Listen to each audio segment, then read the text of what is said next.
Okay, and we're live, so 10 seconds from now.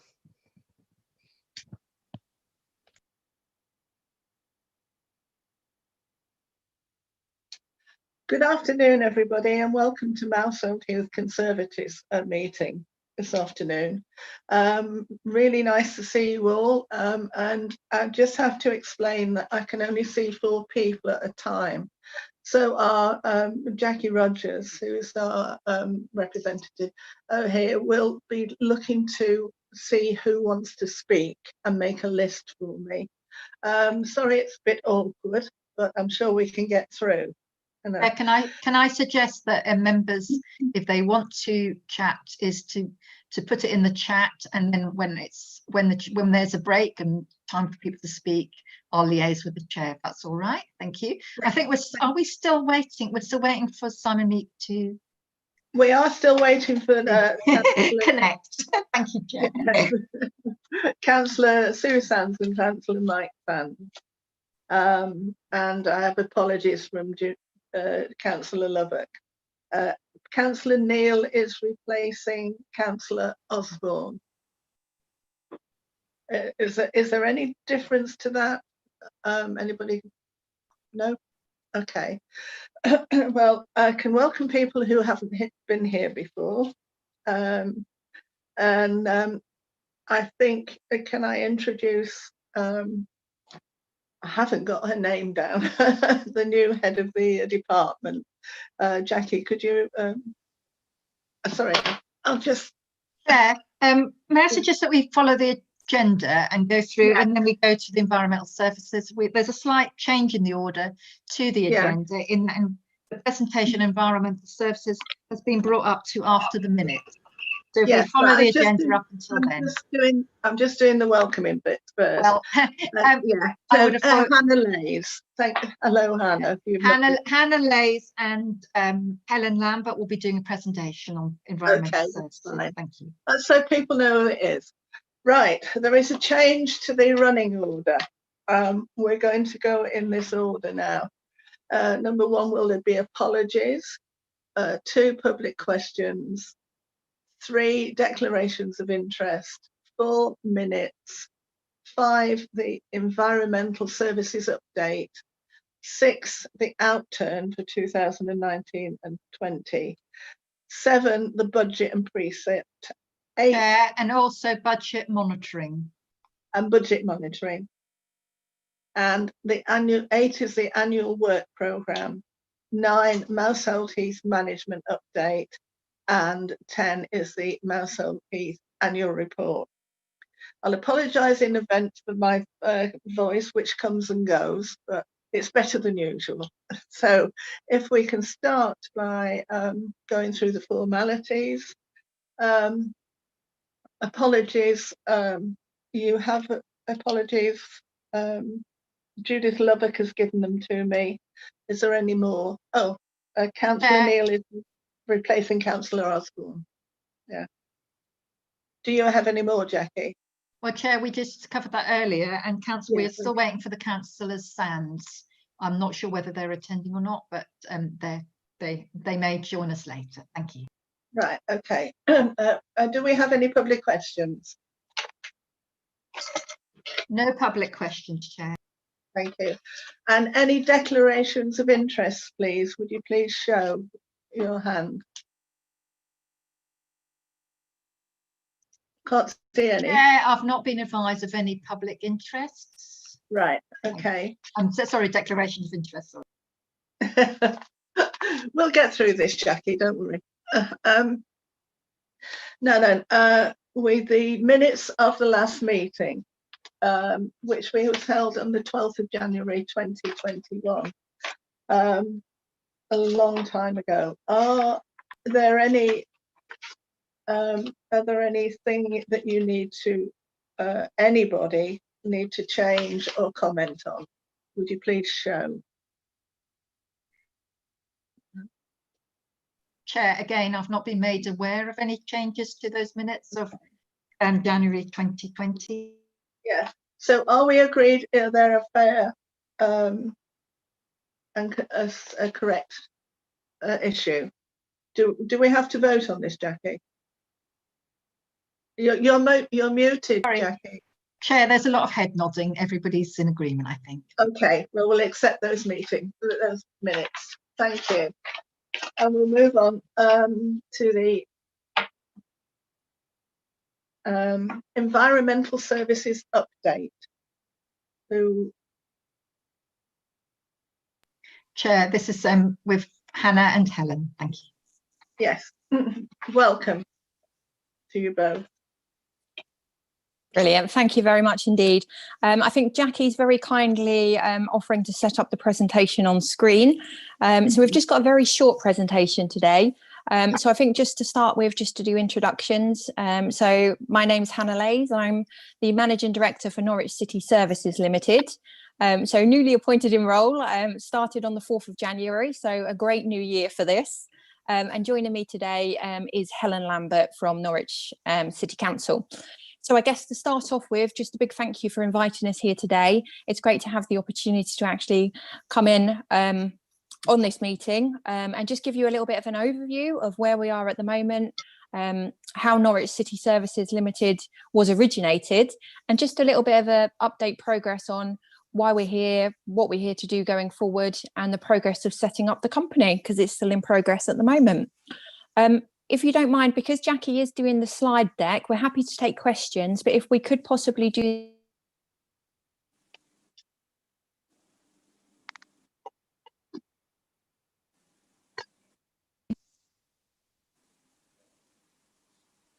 Hannah, you've went mute for a while. Sorry, let me just say that Naomi's doing the presentation, so if you do want to take questions throughout, I'm happy to do whatever you prefer. Thank you. Okay, that's great. Thank you. It's a fairly short presentation, but obviously we are happy to answer questions, but we've only got a few slides to run through. So I suggest maybe doing those at the end. Hopefully we can remember as we go through. So if we start off the history and context. So in June 2018, principal agreement was reached by Norwich City Council to insource the two Norse joint ventures to a new wholly owned limited company. So September 2019, notice of termination was given to Norwich Norse Environmental, one of the joint ventures, on the contract ceasing. So the plan is April 2021, so this April, sees environmental transfer services transferring into Norwich City Services Limited.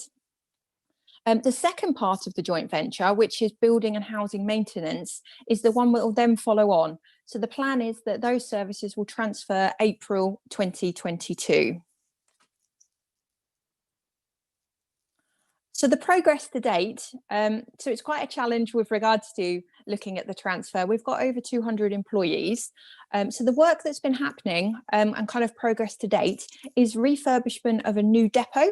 So we have a new depot that's going to be in Hurricane Way. So that is actually just around the corner from the current depot we have at Pfeiffer's Lane. So we've worked on a procurement plan to look at new vehicles, equipment and goods and services. So that's well under the way at the moment, just to make sure that we've got everything we need ready for contract setup on the 1st of April. IT planning and setup. So this is all about the IT equipment, making sure that we've got access to the depots and that the teams have got all of the equipment they need to communicate effectively. We've had appointment of key positions in the company, including the board. So we now have the full board in place, and we're currently looking at recruitment to kind of key posts within the company, including key health and safety posts and transport management. We've looked at development of health and safety requirements, policies and procedures. So this is to make sure that we've got everything in place for day one for the protection of both the employees and the public, and that we're all working to everything we need to, not just for health and safety, but also for the HR type procedures. Onboarding and induction planning. So this is a really big one for us. It's quite a big change for all of the employees that are transferring over. It's a different requirement and process in terms of how we're going to be performing and operating in the future. And a lot of that is about kind of seeing ourselves as kind of one council with the group and bringing back that fundamental background of being part and parcel of Norwich City Council and working closely together. So we are developing kind of onboarding and induction programs for the teams at the moment. Then it's looking at the contract for provision of environmental services. So this is the contract that we have with Norwich City Council, and also for the support services. So the company will be having support services such as HR, ICT, communications, provided directly from Norwich City Council.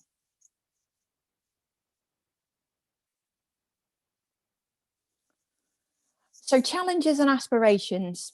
I think everyone's probably noticed at the moment that everything we've been trying to do has been a little bit challenging, unfortunately, with the 3 different lockdowns we've had, with the uncertainty around Brexit, whether that would cause delays in delivery of supplies and services. What it has meant is the plan was always a lift and shift of services into the new company. So this was allowing for a smooth transfer from the 1st of April 2021. And at the moment, we're on track to deliver that. We've got every confidence. We've got a great project management team in place, and a lot of dedicated individuals working with us to make this happen. The aspiration is to focus on service development and continue improvement once we've actually reached that initial handover point and transfer of staff. So projects have been identified within a service development plan. So this is something where we're looking at working to more efficient ways of working, different ways of working, and kind of development and working with key stakeholders and also employees, just to review what we're doing, new technologies that are available and out there, and also working closely with the community. And the plan is with the insourcing of the services, this will allow for kind of more control and flexibility.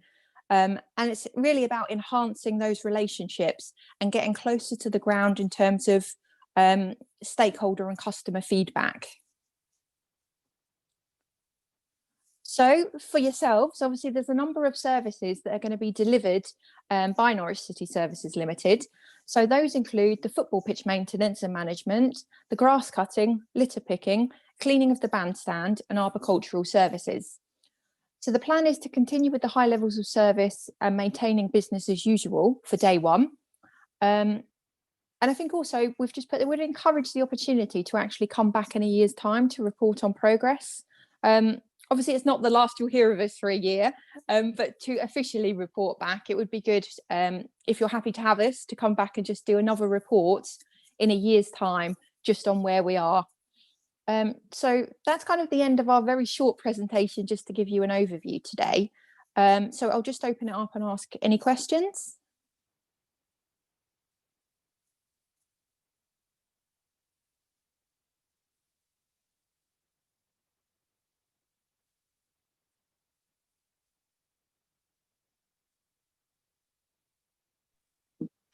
Thank you very much, Hannah. Sorry about that. I couldn't find myself again. Thank you very much indeed for coming along. I'm sure there will be questions when we've taken everything in, and we've got a struggle ahead. Hopefully not a uphill struggle, but I do welcome the fact that you came along today. And we know, and what you've brought to us, we know what to expect. I'm a health and safety practitioner myself, so I know the sort of hoops you're going to have to jump through, and in a particularly different way. I was only on the industrial side, so they generally were inside, but good luck to you. I hope everything goes all right, and we do thank you for coming along. I'll hand over to questions. I believe, Jackie, you've got a list, have you?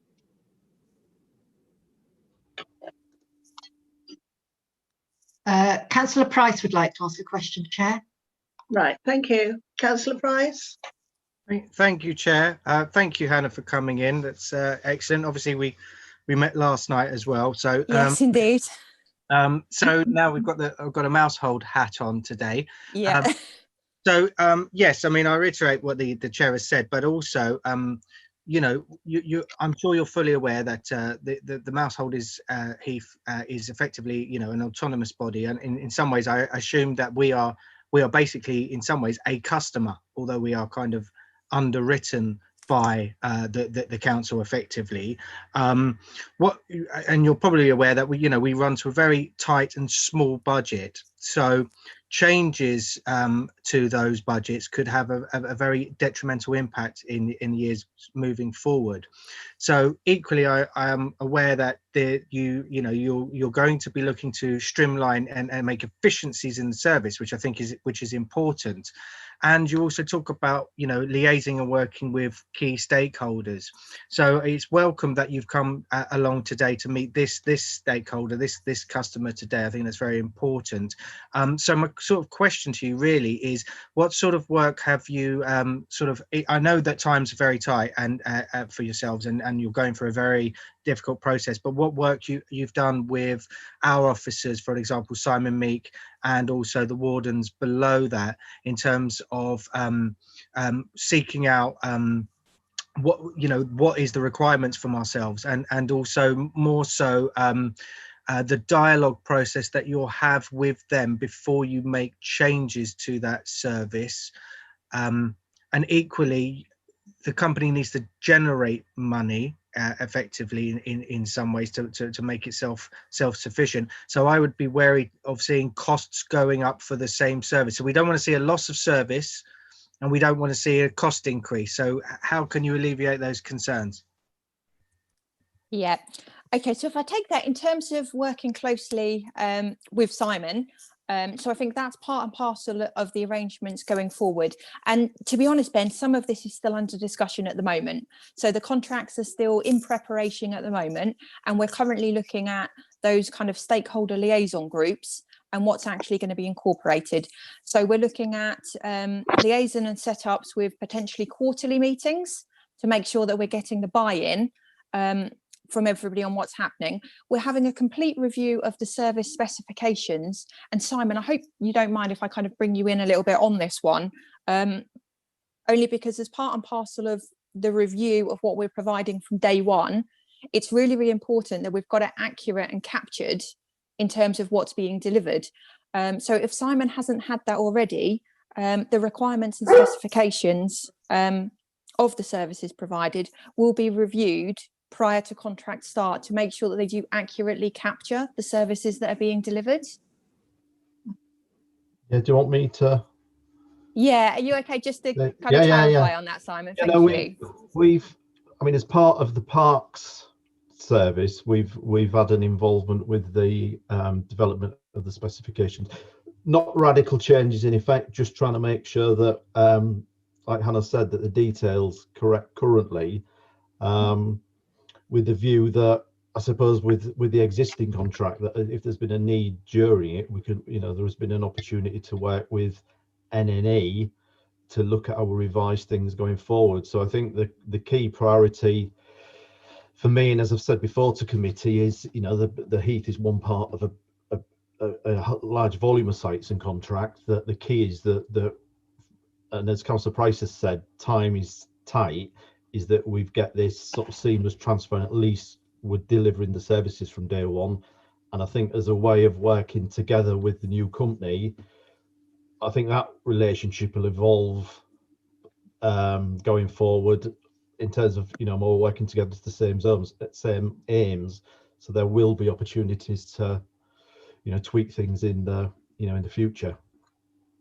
But we have had, we've been involved with it, this work going forward during the lockdown and things. Yeah, and it may be a case going forward, I mean, depending on the frequency of the meetings and how often these actually occur, it might be that we change the occurrence with regards to when you feed into the quarterly meeting, Simon, so that this meeting could perhaps occur first, so that you're getting any feedback that can then feed directly into the stakeholder review meeting. And obviously the notes of that can be documented. Yeah. The other thing to point out as well is that Nigel and Will feed in under the existing arrangements on the day-to-day via the operations meeting through the issues log as well. So they have a voice going in that way, where things, there's a view that things may need improving in terms of what's been delivered. It's fairly infrequent because, generally there's not really any issues regarding the Heath and what's being delivered. Okay, brilliant. Sorry, Ben, did that cover the question? Yeah. Are there any more questions? No. Can I come in at this point? Something I should have said at the beginning. Chair, I'm very- I had my hand up. I know you can't see it, but I had my hand up. I'm sorry, I thought Jackie was telling us. Yes, Julie, come in if you want. So I've got a comment. Hi, Hannah. Hi, Julie. Yeah, I've worked with Hannah with Norwich and Bloom over quite a few years. I'm really impressed with the way that she and her team work. So I hope everyone, will take that on board. And I think we're really in to have, have really good service from her. And I just wanted to put that comment forward. She has always been and sorted out any problems that we had. And I just really want to thank you for that. Great, Thank you, you. Julie. Is there anybody else who wants to speak before we? Yes, Chair. Sorry, my second and last question is that a lot of the work Don't that make it too long, Ben. Come on. just got to do the job. Yeah. Okay, so the reality is the committee here is really much shaping up and looking at its kind of environmental impacts and its green credentials. And these are very important things to us, Hannah, and it's something that we will be having ongoing discussions. And so also through my other role, if you've looked at the previous minutes of the JV insourcing, I've made it very clear that, although this is a lift and shift in the first year, we have aspirations for this company to increase and improve its environmental credentials, electric vehicles, electric equipment, battery storage potentially on the site. And obviously with the timeframes, this hasn't been possible. So we're here at this committee, I'm sure I speak for the majority of the committee, that we're very aspirational to see those green credentials come in as a contractor that will work. So could you give us some assurance that in the long term, the company will be looking at improving its environmental carbon credentials? Yes, indeed. And actually, it's something that's very, very close to our own hearts with regards to environmental matters, and ensure we're kind of following a clear strategy with regards to that. So I think as has been mentioned, Norwich City Council has got a clear environmental strategy, which we will be building into. I think for ourselves, we've got our own environmental targets, which will kind of hopefully enhance what's already in place and what we're committing to. We're already looking at 2 vehicles that will be coming into place, 2 electric vehicles from the start of the contract. And then we've got provision for vehicles that are currently rented, which gives the opportunity in future months and years to change over the fleet. Again, it's quite a fast moving pace. And I think especially now we're starting to see a lot more equipment and vehicles, whereas a few years ago, the equipment that we trialled really didn't work effectively. Items weren't holding battery charge and they weren't actually efficient. However, there seems to have been a real turnaround with regards to the kit and the equipment that's actually available. So we've also got a couple of teams that we call the hit squads, and they are actually trialling all electric equipment at the moment. So again, that gives the opportunity with the different kind of spates and ratios we have with getting new equipment in. So again, if that works effectively, we will start to look at a rollout program to encourage that further. I think one of our key aims for year 1 as well is also to get the ISO accreditation environmental, and obviously that will build into our clear strategy in terms of what we want to achieve and how we want to improve going forward, especially with the carbon footprint side. So yeah, it's definitely one that's high on our agenda also. So anything that we can do to support on that, and again, where you guys have got any ideas, we're really, really keen to work alongside you on that. Hannah, it might just be worth mentioning as well, the new roof that's going on the depot is sort of future-proof for solar panels as well. So we're hoping that in the not too distant future, we'll be looking at that. That's really good news. Thank you so much. And I'm sure I'll contribute with that in the future. Thank you. Thank you. Is there anybody else who'd like to ask a question? Chair, just Yes. to say that both Councillor Sands have joined us now. Thank you. Welcome. Thank you. Hope it wasn't much trouble. I hope you've not had a problem. Well, thank you. I'd like to thank you very much indeed for coming along. What I'd like to say to you, I've been in the chair for about 5 years, but not for much longer because I'm standing down in a couple of years. during that time, we've had a change of staff. We've welcomed Simon, who has turned it on its head. He's done a wonderful job. And we've got two of the best wardens that anybody could ever have. And this year, or no, last year, sorry, we got the green flag. And no thanks to me, because I took an instant dislike to the chap who was judging us, because he'd never done a heath before, and asked me why we didn't pick up the trees that were rotting. But really, we have an amazing team led by Simon. It's really come on leaps and bounds. And we also have a great support from this committee. And I must mention the Mousehold Defenders, which Claire is representing today, because they do a tremendous job. We are reliant on people who come along. And the other end is an invitation. We can walk you around Mousehold Heath when we're able to. Anybody who wants to come along, but and I'd like to thank the committee, because it's not been easy. We've had a lot of things to do. Ben and I argue off screen. He talks too much and I don't talk enough. But welcome. I hope you enjoy your new job, and I hope to see you up on the Heath. And if you'd like to leave, that would be really nice.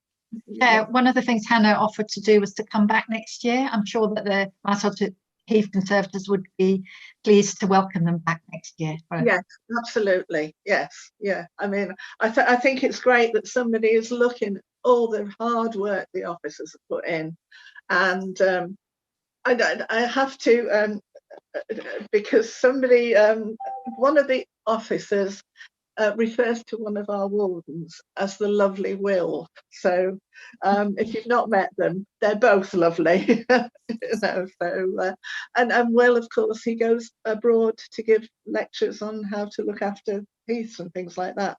So we're very, very lucky, and we've got very, very hard working people. All I do is sit and talk. But welcome. You're very welcome to come Thank again. you, and it makes it something really, really lovely to be involved in. I'd love to come back next year, and also I'm definitely going to take you up on the visit to the Heath. So yes. I think if we can coordinate that once we hopefully get out of this next phase of lockdown. But yeah, it'd be an absolute pleasure. Right, thank you very much. Thank you, thank everybody, you all for your questions. Thanks everybody. Right, bye. Bye. Right, so we are moving on now to the outturn, and it's Adam. Are you ready? Yeah, that's fine. Off you go. Yeah, so I think there might have been a bit of confusion in the kind of original pack about which reports we're doing and which order. So just for clarity, we'll do the 1920 outturn first, then we'll look at the P8 in year, and then we'll finish with next year. And the precept, because it kind of runs in order. That way we can follow on the balances from one year to the next. Yeah. Okay. So last year the outturn in 1920 was 222,492 against the original precept of 235,000. So that gives a surplus or an underspend effectively of £12,518. So that was a kind of underspend for the year. Appendix A in that report shows the full breakdown of spend by nominal. Just something to point out here, we've had a bit of an issue with the repairs budgets on here. Not sure if Simon's aware of this. We have a centralised repairs budget across the whole general fund, which is apportioned out as and when spend is needed. Mousehold doesn't come under this, so we shouldn't really be moving budgets to Mousehold, but we appear to have done that last year, and we've done it this year as well. We'll come on to that. But the actual spend you've got in this report of 222 is correct.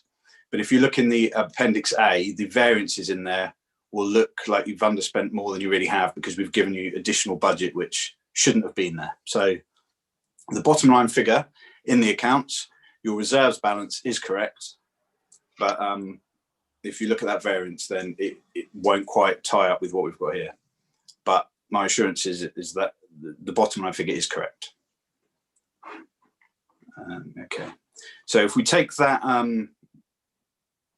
underspend, we had an original balance at the start of 1920 of 8560 in the Mousehold Reserve.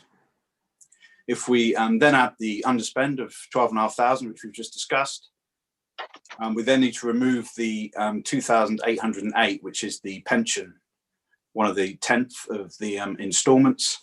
I think there might be a bit of confusion in these reports about which instalment is which. We appear to say, I think it's 7 in this one, and the next one says 9, and then the next one says 8. So I think we just need to have a quick check of that to make sure that we're not that we're on the right one. But as my understanding, 1920 was 7. This year will be 8. 21-22 will be 9, due to finish in 22-23. Simon's nodding his head, so I'm thinking that's right.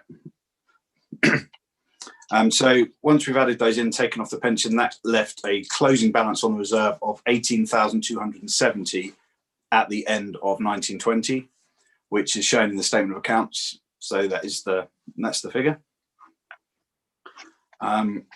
We still have the 100,000 and 100,766 pounds of capital receipt from the Rangers House. That's still being held. Not in the capital programme at the moment. So if you did need to utilise that, I would need adding to the capital programme. I don't think there's any plans to utilise it next year. I haven't seen anything in the capital programme. Technically, it can be added at any stage as long as it gets full council approval if you have something to spend that on. Excuse me. So that's basically the 1920 outturn. Seems like a long time ago, because it was. But yeah, so we ended up with a balance of 18,270, and that obviously carried forward to the start of the current year. So are there any questions on 1920 before we move on? Yeah. Okay. I'll go, Chair, just quickly. So thank you, Adam. Just to briefly touch on it. So I think it's interesting what you say about the repairs recharge. I didn't quite fully understand that, but if you could say a little more again, perhaps that would help. But my main point is, I think that it shows good work by the officers and the wardens working to create an underspend, but still to deliver the service in order for us to be able to make preparations for our upcoming works that we need to undertake, particularly on the pavilion.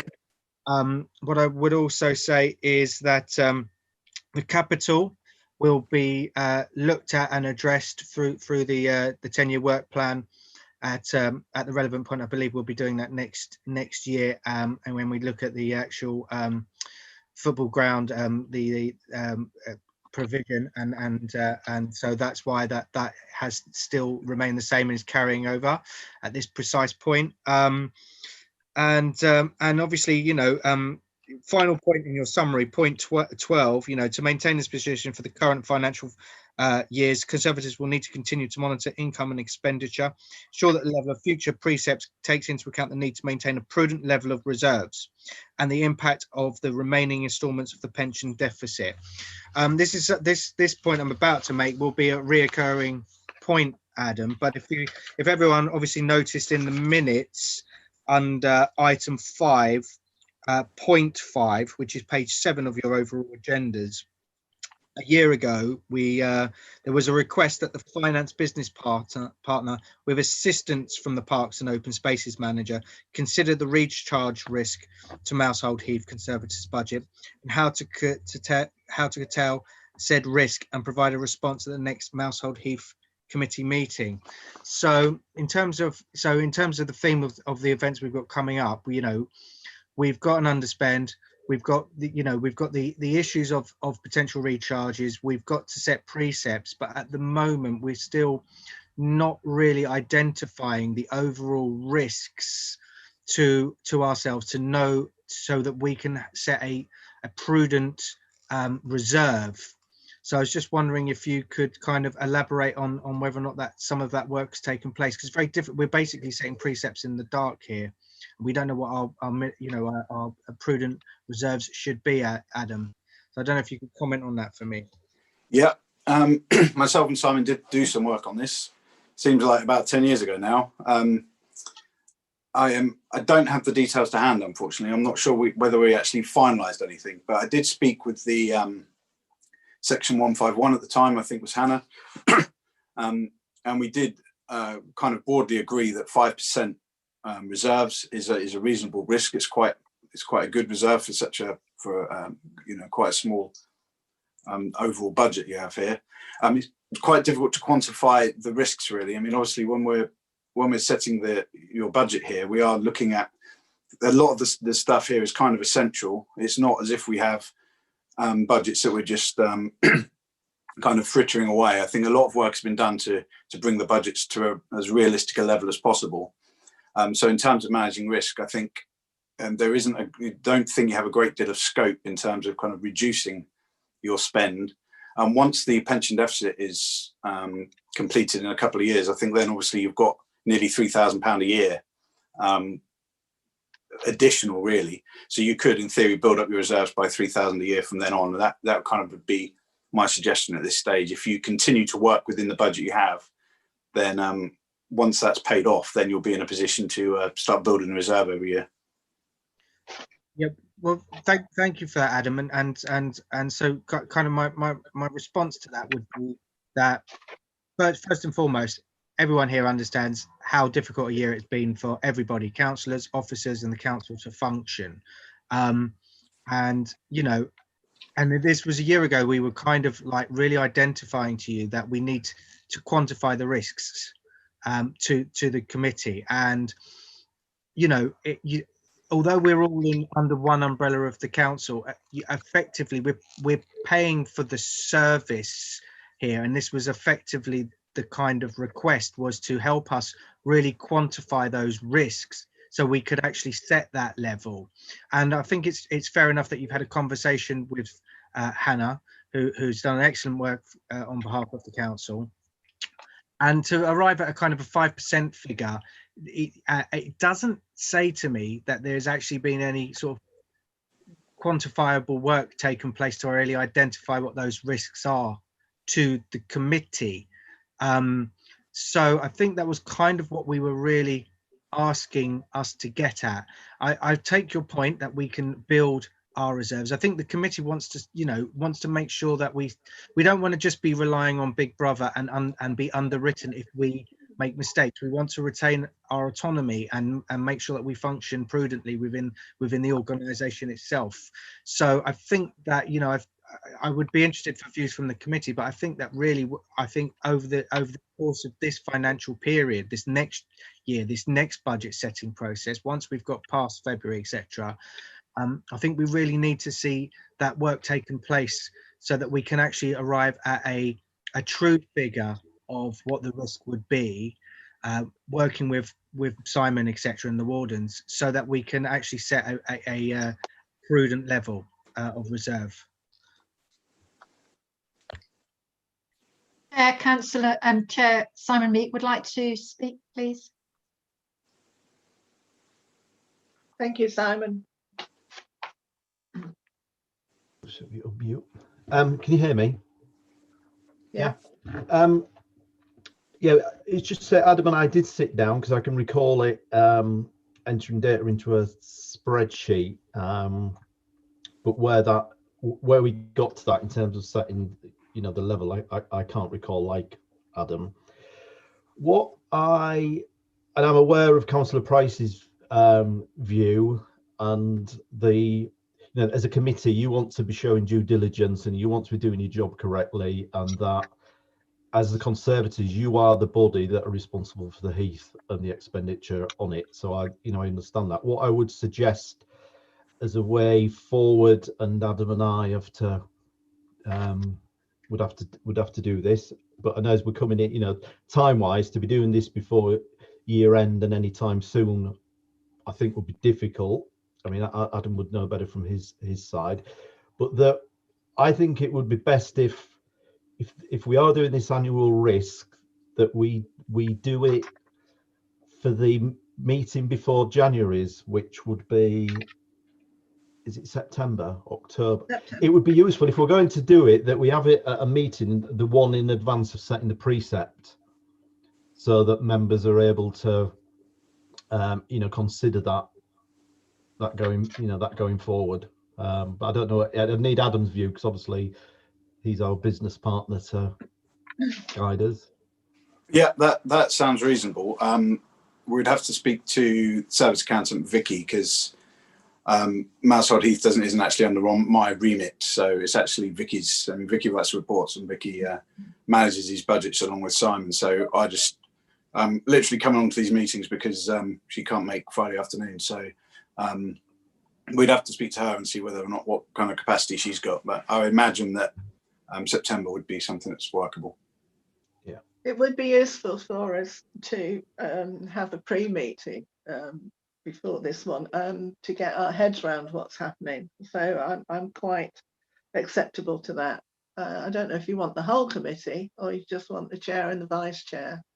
I don't know. Yeah, I think that the officers are suggesting that they bring a formal report to your September meeting of the Conservators so that you can consider that in public. Right. And Is that correct, Evan? Yeah, I think that's what Simon suggested. I'm in agreement to that. Yeah. Right, I'm agreeing to that. I don't know if you want to take a vote on it, but I think it's probably in everybody's interest. Yeah, I can see some heads nodding, but I'll just whip through. So can we make that as a minute? Yeah, I've noted that as in it that the. Thank you, Jackie. Thank you. Right. Have we got anything more on outturn? Item 6. No. And we move to item 7, which is the budget and precept. So yeah, this is the one I think. Item 6 in your page in your papers. So I think here we should look at the period 8 budget monitoring. I'm not quite sure on the numbers, but this kind of feeds into the position for next year. So it'd be useful to pick this up first. So that's. I'm not sure what numbers. This is effectively the budget monitoring statement, April to November 2020 is the title. If you've all got that. There's one report. Says chief report. Oh, Mousehold Heath. Item 5, I think it is. Yeah, originally on your paper copies, it's item 5, page 9. Right. Okay.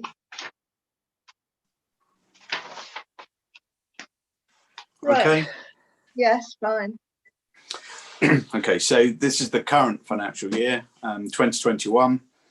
The precept for this year is 240,107, and as at P8, we're forecasting a spend of 240 and 44 pounds. So a very slight underspend of 63 pounds is actually forecast at this stage.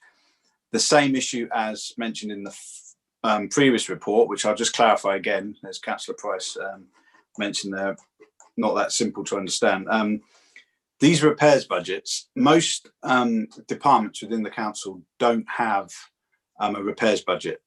So effectively we have a central repairs budget, and if something needs repairing, they will order it through MPS or whoever they're ordering it from.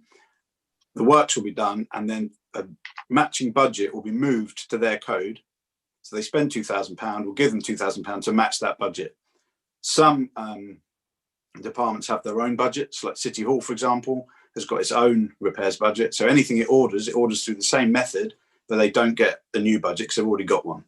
Unfortunately, what seems to have happened here with Mousehold, you have your own repairs budgets here or maintenance budgets, but you've also been given that additional budget. So it doesn't affect the actuals that you've spent. The actuals are all there correctly. It's just the budget will look higher than it really is. It's higher than the precept, and we can't change that amount. So that's actually an oversight on our part. So apologies for that. Within 2021, we can rectify that. So we'll be moving those budgets out, but the actual figures won't change. So if we move that today, for example, your £63 forecast underspend would remain as £63 because that's been adjusted to take that into account. Whereas if you look in Appendix A, the variance looks higher, but that's because you've been given additional budget. Does that make sense now? Yes, that does. Yeah. Okay. Okay, Yes. I think we've got a little bit of confusion because what I got in front of me is that item 6, which is the budget and precept, is listed as item 7 on this new meeting. So we haven't looked at item 6 yet, page 30. Chair, I think the recommendation is that we look at item 5, which is page 9 of your agenda packs, because it's the budget monitoring statement. You need to look at that before you set your preset. I think, is that right, Adam? Yes. Well, yeah. That's Right. Okay. So now we can go on to the precept. Yes. It's the list I've been given as missing out one of them. Chair, can I just say we're still on this item as far as I'm concerned, and can you just make it clear before we change items so that it will really You're on help minutes? item 5 in the pack. Exactly, and we're still on the item at the moment. Right. Okay. Okay. Right. Yeah. We shall proceed with this. So, like I say, a slight underspend there. The details of the monitoring are in Appendix A. Obviously, this is P8. We're now working on P9, and we're doing monitoring every month at the moment. So it's likely, we get regular changes particularly because of the COVID situation. We're monitoring it regularly. We're taking reports to CLT every month. So we are monitoring, and P9 is a cabinet period. So we'll be taking the report to cabinet that comes out P9. I don't know if there's going to be many changes coming up on that. So as it stands at the moment with your £63, as we stated earlier, we started with a balance of 18,270. So once we've added in your 63, remove the 2,808, which I think is instalment 8. It says something different in the report. Let me just find that. I can't. There's 9 in the report, Adam. It says 9, yeah. So I think it's actually 8. So that gives at the moment a forecast balance at the end of the year of 15,525, which is shown there in paragraph 5 of the report. Obviously, that's subject to change as the year progresses, but based on current forecasts, we're pretty much on budget at the moment. So, Okay. Any questions? Yes, Chair. Who was that? Sorry. It wouldn't be Councillor Price. It's going to be Councillor Price, obviously. But obviously, if anyone else in the committee has questions before, because I do went on a bit, are there any other questions first? I can see them, Chair. For Jackie's knowledge, Councillor BC has had to leave. Okay. I don't see any other hands, Chair. So is it okay if I go? Yeah, fine. Thank you, Chair. Yeah, so just point of clarity there, Adams. So when we say we've a balance brought forward of 18, and obviously this year, we've spent pretty much right up to the budget. That's fair enough. And so this year with the pension cost, we're at 15. So just to confirm, is that our reserves at this precise moment, the 15? And what percentage is that of our overall? Okay, your reserves at the moment are 18, but at the end of the year, once you've taken that into account, they will be 15, and that is about 6.6%. I think that's 6.6% of next year's precept. I haven't got the figures here for that because it's not included in this report as a percentage. Fine. But no, thank you for that, Adam. We'll talk about those. But I think it's just important to make that point to everyone in the committee that actually, although we spent right up to the budget, how much little reserves we have actually gone down a little bit this year. I just want to bring out to Appendix A. Simon wants to come in, and so should I let him in, Chair? Yes, please. Simon. Okay, it was just to say that the E5 now that we use the budget monitoring as officers, we can go in live and look at the figures. And I have been in and looked and revised some of the forecast outturns, and the predicted underspend at year end currently is higher than what is in that outturn report at the time it was run, based on the information at that time. So it isn't as close to the wire. It is the projected forecasted outturn at the year end it's around a £9,000 underspend at the end of the year, and that's because we've that includes the £6,000 that we manage and underspend to cover future costs of the pavilion, which will become due next year, and there's a report later on. And also we underspend in the year we aim to by £2,500 to cover the cost of the pension deficit, so you're not getting a year-on-year reduction in your reserves. So I just didn't want any alarm bells around you hearing that you've almost spent to the wire with a low underspend, when actually what's projected now, following an update of the financial information, is that it is a better forecast than what the report says. Sorry, Chair, can I just ask Simon, what was the underspend, please? I missed that as I was letting Councillor Sands back into the meeting. It's based on my latest review. The projected underspend is, what's the page now? Around £9,000. So my forecast looks at the reserves being around £26,000. Chair, Councillor Neil would like to come in, please. Councillor Neil.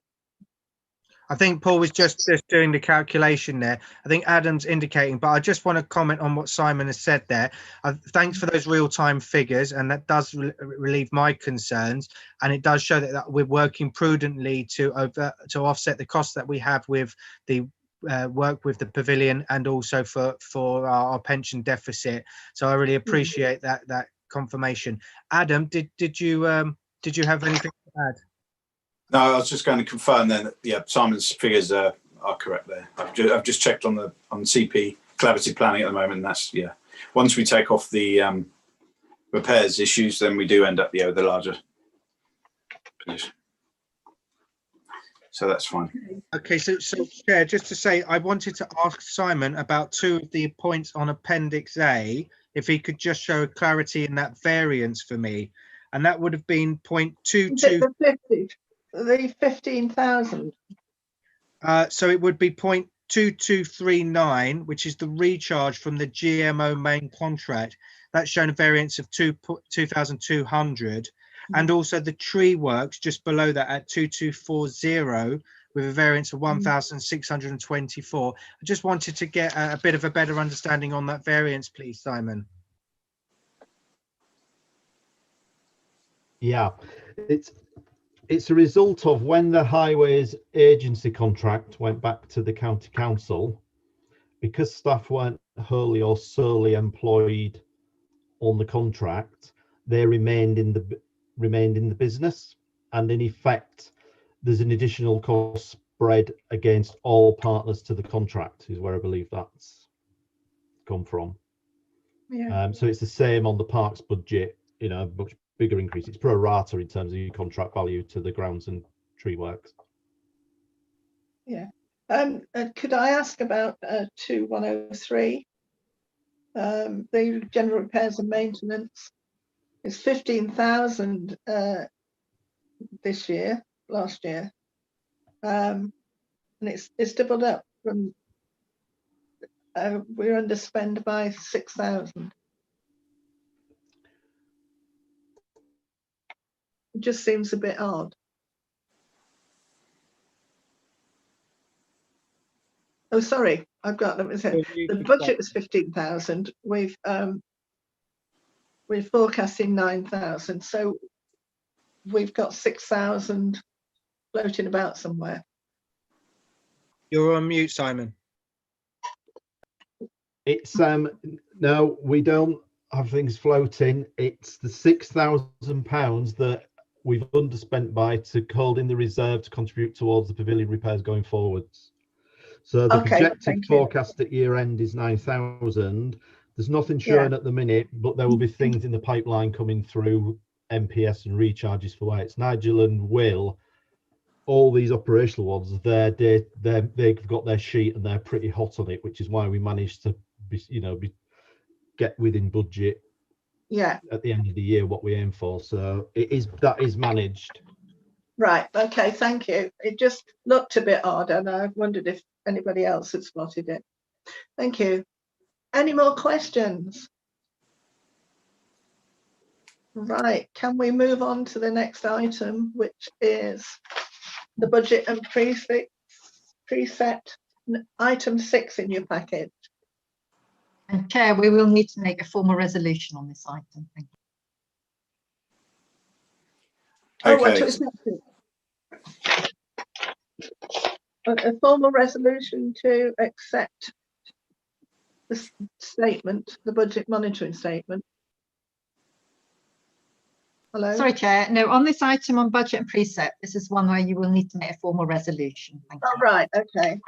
Yeah, well, we will at the end, right.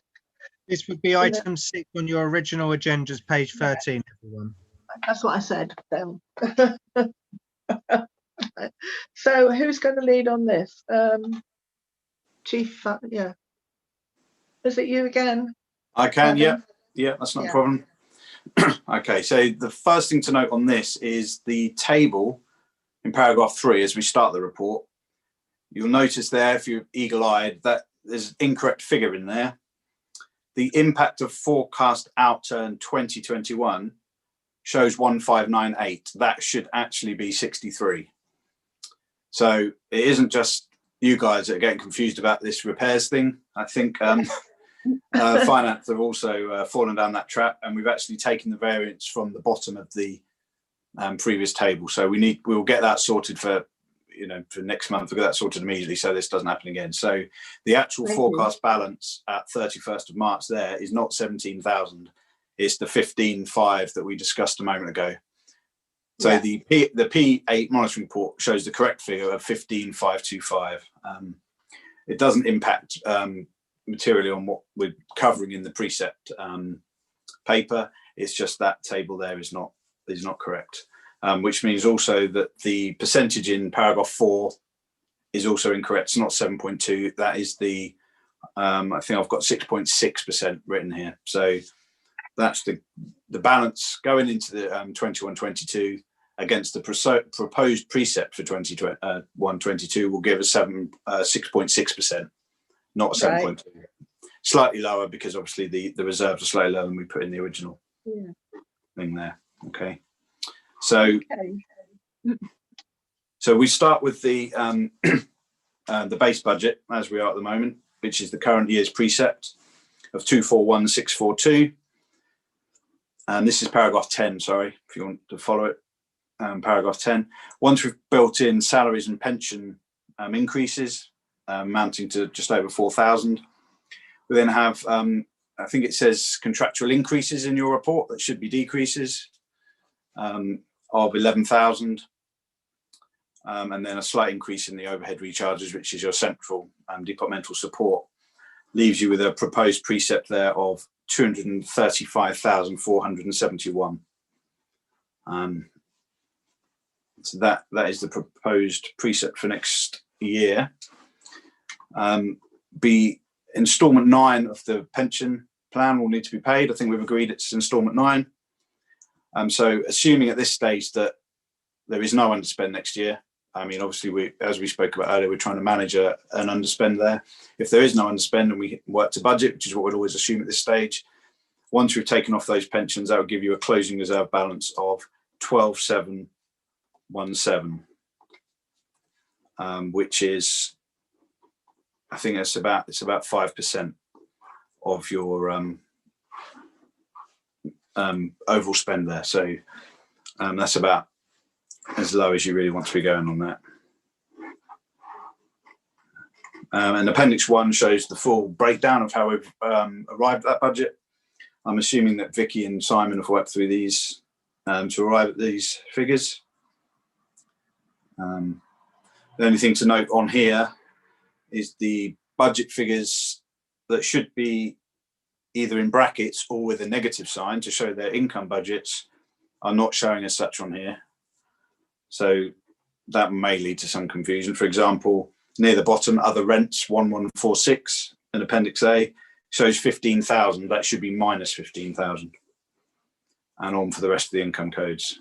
I think that's just been input incorrectly on there. So that's the main body of the report there. It's the main detail. So we'll see if we have any Simon, you want to add something on that? Simon's indicated, Chair. Oh, how many times I'm going to do that? Yeah, just a couple of things, Adam. One is just to say around the contractual decrease of £11,000. That's just to assure committee members that that's not services being removed that you're having delivered that on the Heath to reduce the costs. There's been a reworking of costs across the whole contract, and some things the value of has increased and some things have gone down.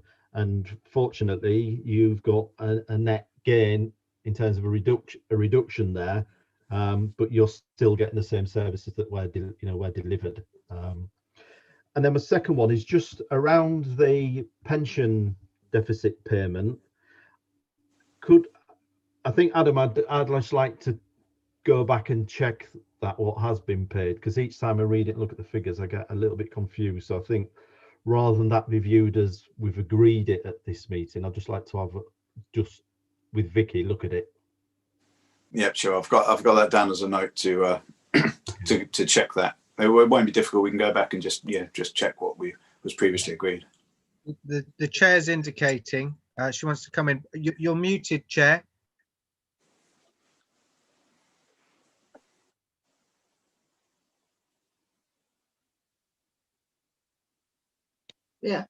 Yeah, I'd like to come in here. I'm a little bit, no, I'm more than a little bit worried about losing 6,000 of our budget. I think that we still need it, and perhaps more so. And I'm not happy about this. And why should we lose 6,000? We've been, well, not me, because I just sit here and talk about it, but the guys have been working their socks off. We've dealt with a lot of different things. We really do provide a very, very good service, and yet we're being cut down with our money. Is this happening all over the City Council, or is it just us? Shall I Go, Simon. Simon to respond. You know, for committee and not all of, obviously I know not all committee members, but the gap in the council's finances for a number of reasons, but has been compounded by COVID, is a very difficult situation. So what I wanted to say was that although it's showing a 6,000, and trying to allay some of the chair's fears and concerns, that although it's a £6,000 reduction, it isn't compromising the service delivered, because you're still getting the contract.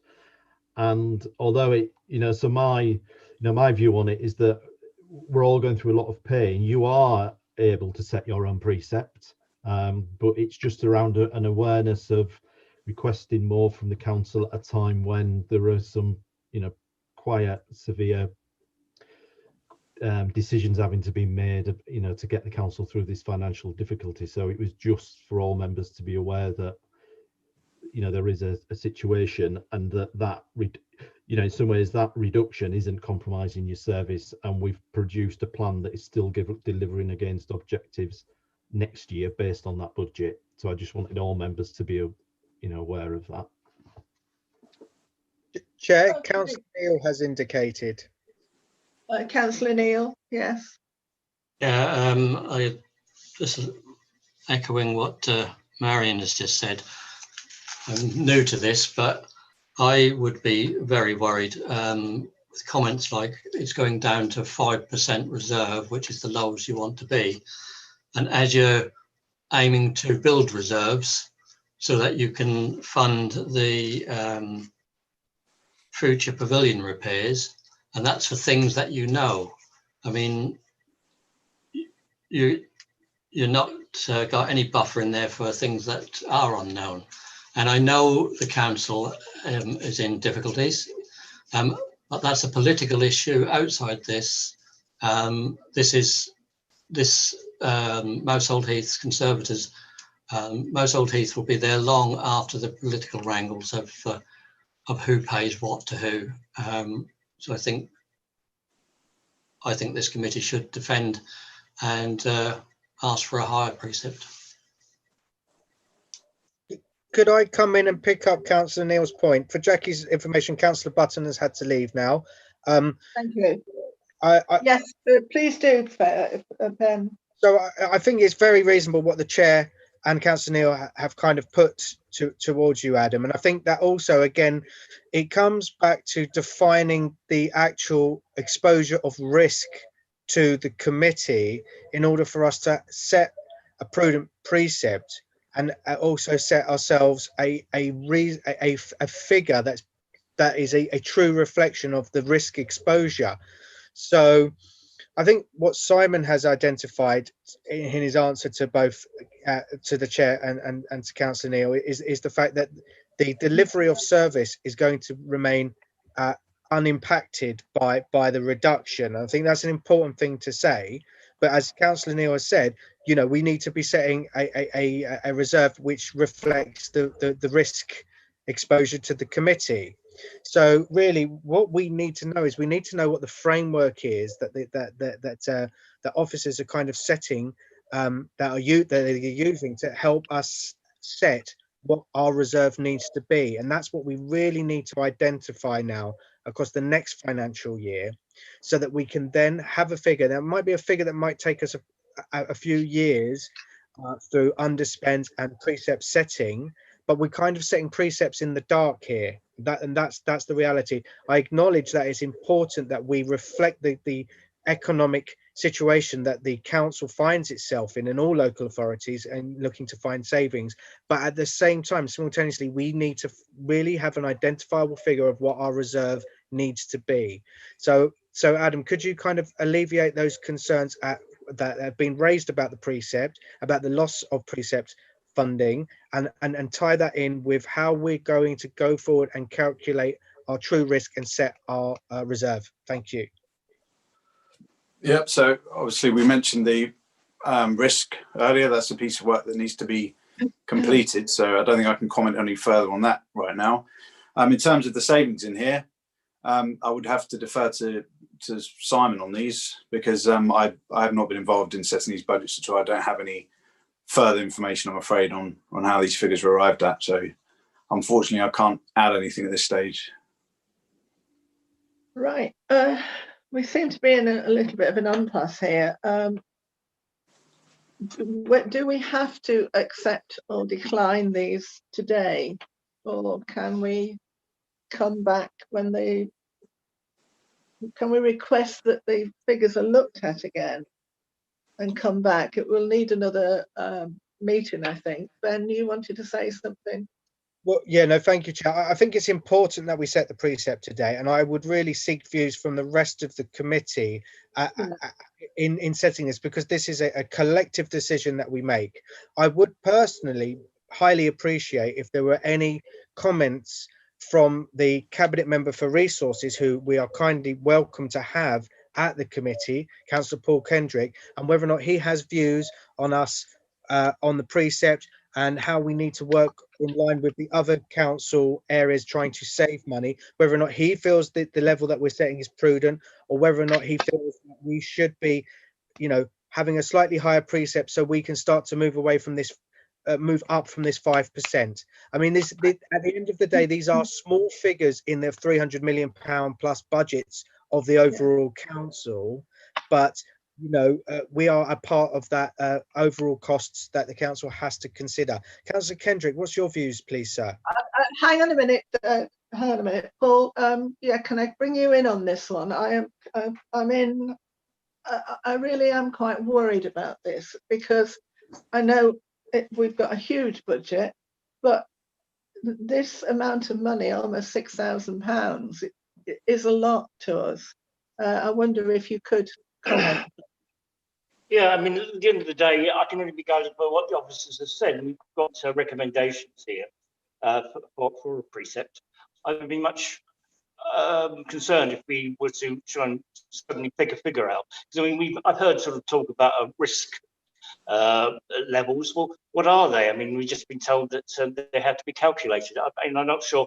What we're just trying to pull a figure out of the air. I mean, what is actually alternative proposals? What we have here and now, which have been produced by the officers, obviously, and with a great, I'm sure, with a great deal of care and consideration.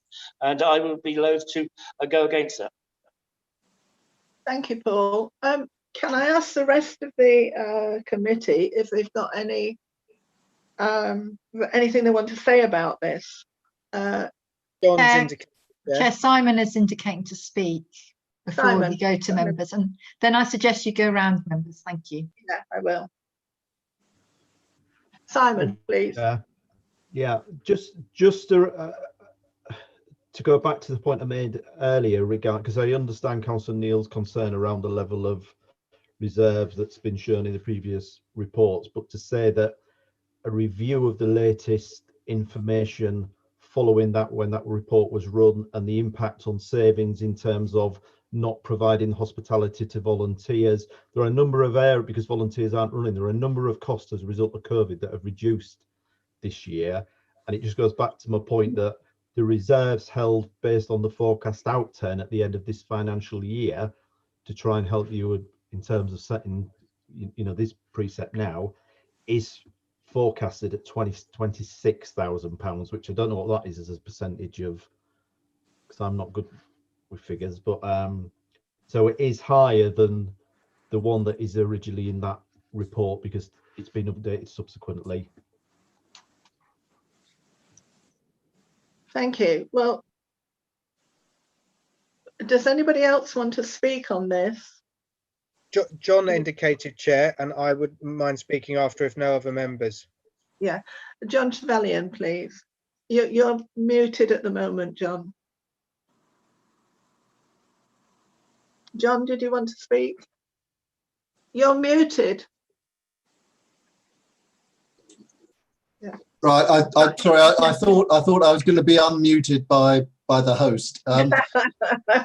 Firstly, as far as the recommendation is concerned, I'm happy to accept it on the basis of what we've already decided about the discussion later this year on what is an appropriate risk level, and also having just heard from Simon that the actual figures when we get the final ones may look a bit better. The question I had, we've been notified elsewhere in the papers that what I understand to be an additional concession has been let. That's the pop-up cafe thing in the Britannia Road car park.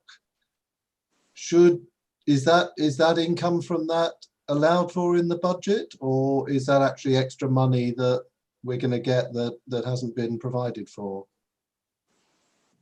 I think it's in, but Simon, could you reply to that, please?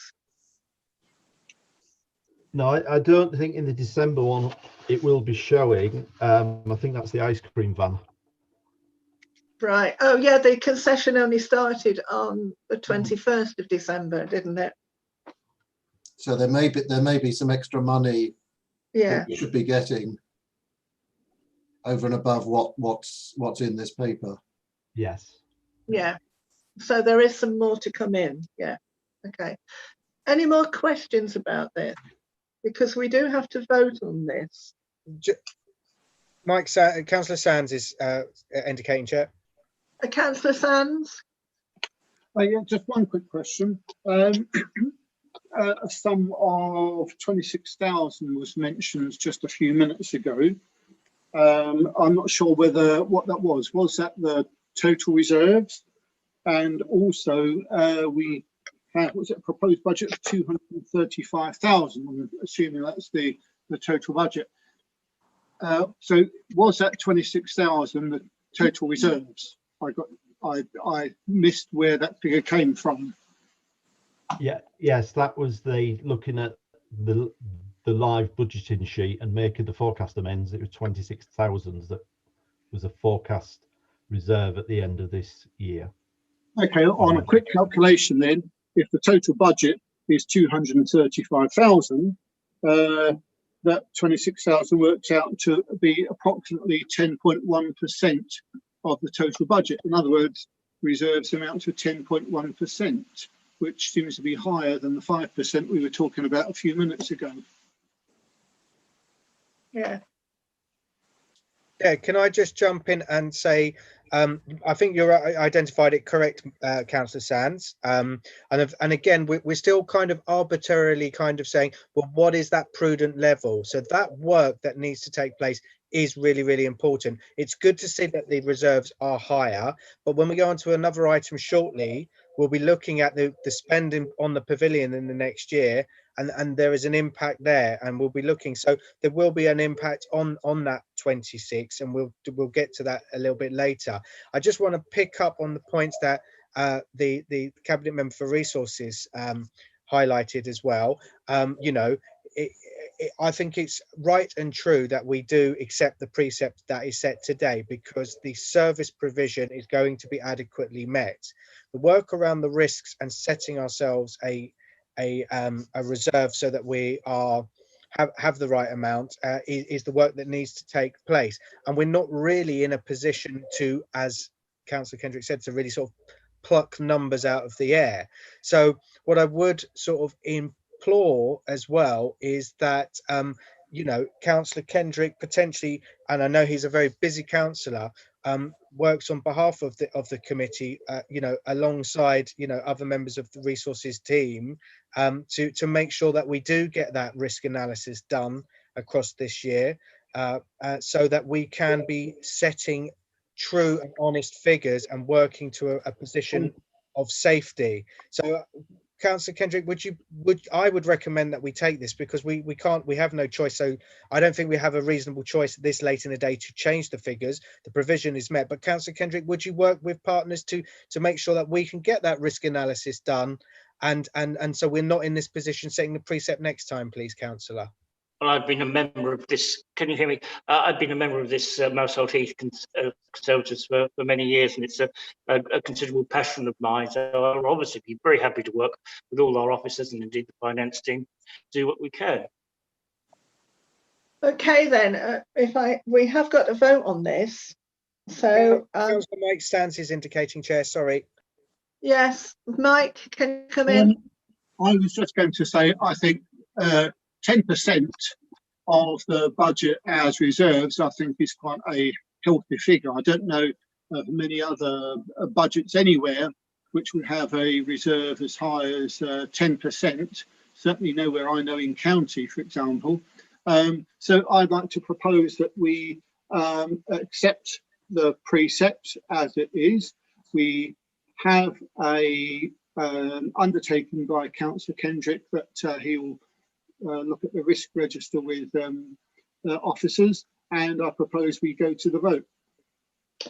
Thank you. I've called in the vote. This Jackie, did you get down what Councillor Sands says? That's more or less what I was going to say. Sorry, that's just a summary of what's been discussed. We need to go through the points in the report, please, for the vote. I'm not with you there. What? Sorry, you need to page 6. to go to the recommendations of the report. Sorry, I'm working online because I haven't got an agenda, so I just bear with me. I've got it here. Okay, we've got to vote on. Can you just tell me what page it is, please? 13, item 6. 13. Right, let's just make sure that everybody's got that before we move. Shall I read it through what we're voting on? And sorry, Jackie. Sorry, just bear with me while I try to find it. Sorry, I'm trying to I'm trying to keep an eye on people coming and going and, on pages. So it's quite fun. We've just for the record, we have now lost Councillors Brochick, Halton and Button. And we've got all other members present. Thank you. Right, so on page 13, recommendations, Chair. Yeah. So do you want to take these one by one?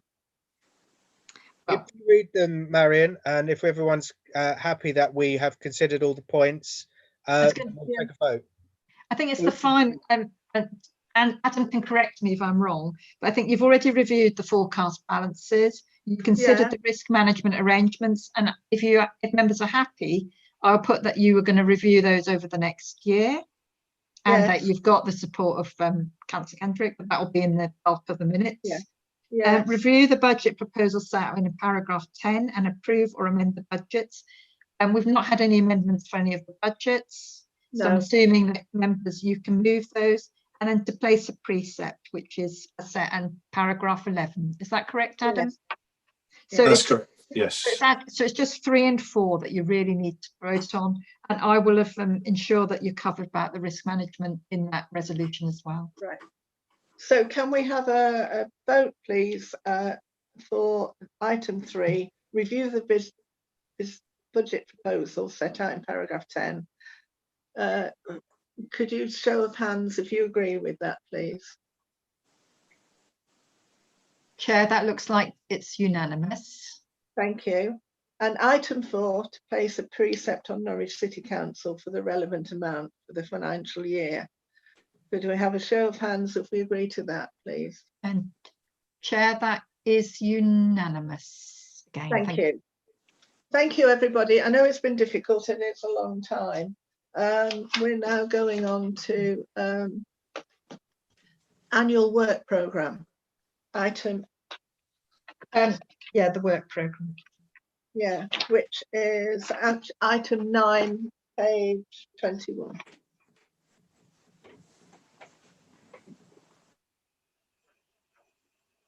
Right. Are you leading on this, Simon? Simon, have I lost Simon? He's muted, Chair. He's coming. Okay, thank you. Simon, you're still muted. Right, got you. No, you've gone back again. Hello. Right. Hello. Hello, Simon. Item 9. Oh, it's all those figures.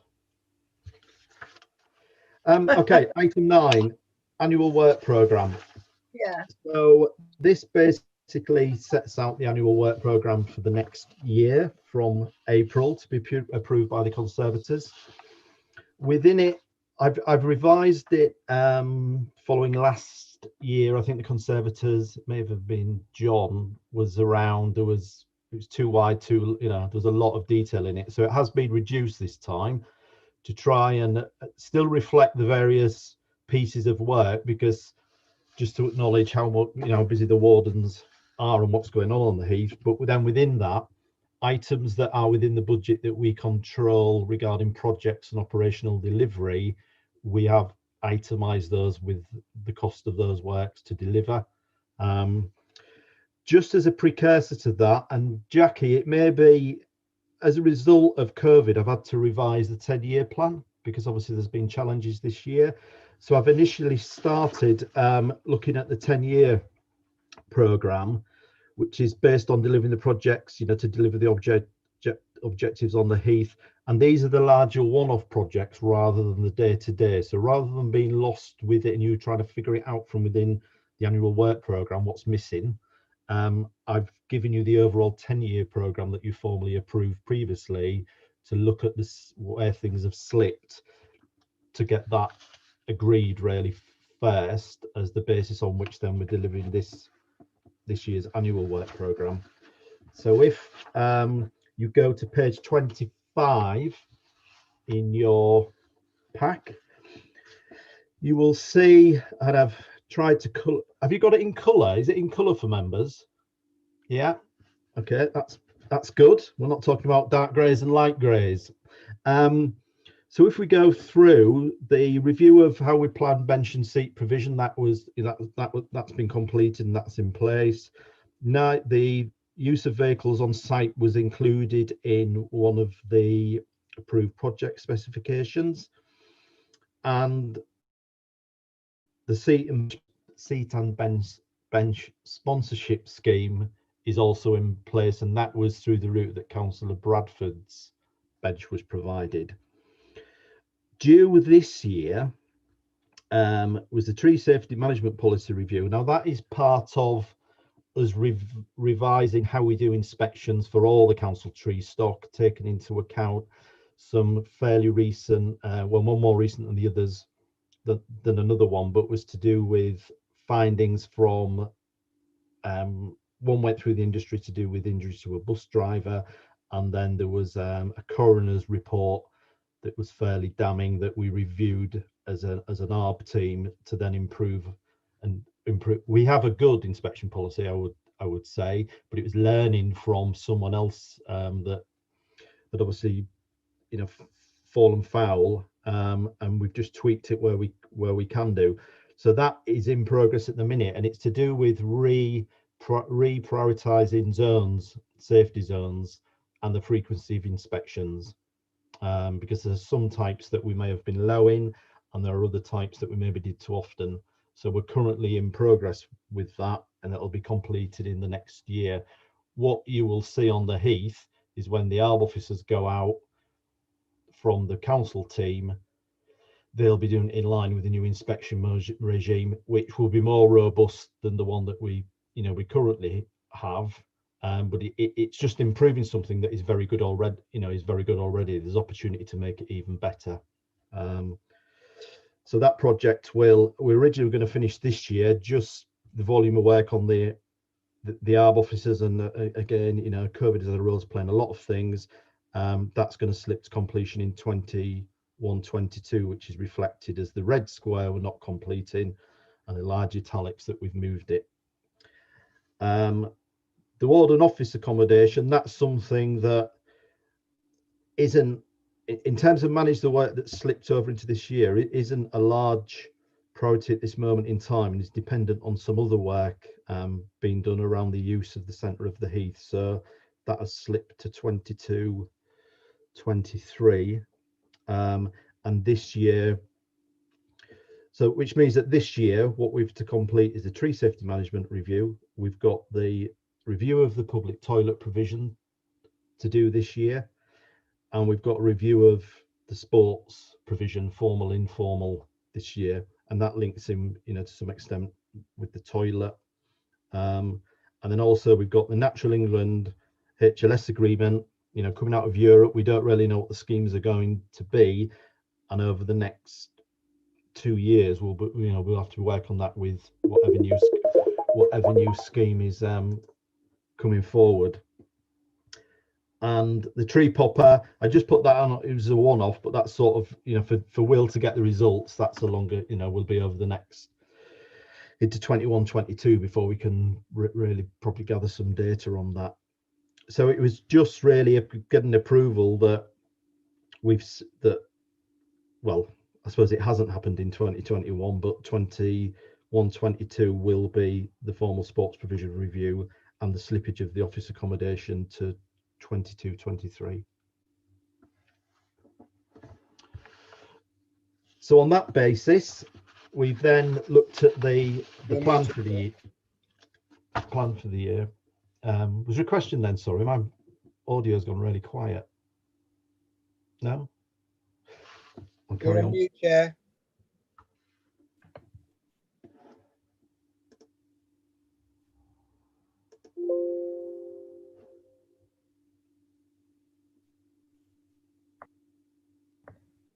Just to say, we appear to have lost Marion. She's but just to say that you have to unmute yourself. They changed Zoom, and we can mute you, but we can't unmute you. we can see you now, Chair, but now we can hear you. I'm thanking. Just to say, Simon, I'm surprised we've done as much as we have given the situation we've been in. So I don't think there's any. We're not going to really get back to normal until we're over this this situation with the COVID. So if you want to consider, and I'm sorry for interrupting you and entertaining everybody. Right, so thank you. Okay, so then we've got the annual work programme, which again is still in the format linked to the objectives. And then you'll see there within the budget cost column where we're allocating funding to delivery of specific projects. So a new one in there is the Green Flag Award. That's the fee that we pay to submit the application. Once you get it, you've got to renew it every year. Well, you don't just renew it, you get judged every year by either, it could be a mystery shopper on the in-between years, or it'll be a full inspection the following year. So that'll be an ongoing thing to maintain that, because you can have a flag taken away. They used to display it in the award handbook as a grey flag to let everybody know that you'd lost it one year, but I don't think that happens now. You don't have to fly a grey flag on the site. So as we go, if we go through, I'm not going to go through line by line. I was just going to pick out if there's anything sort of different. A lot of this is ongoing, ongoing maintenance. I've picked up, because the reviews this year relate to the work plan, because they're the reviews, and just so there's no confusion, it doesn't mean that we're delivering. If we're saying reviewing the toilet block provision, it doesn't mean we're delivering a new toilet block this year, or we're making any decision or any expenditure on the toilet block. It's the process of going through to inform the budget setting for next year. So any of those reviews aren't delivering the actual outcome, they're delivering will be delivering decision around the toilets, so that you can, that can inform your preset for next year if there's a financial requirement. And also in there is work. A new line is work on the pavilion, which is, I should have highlighted it. I'm struggling to find it.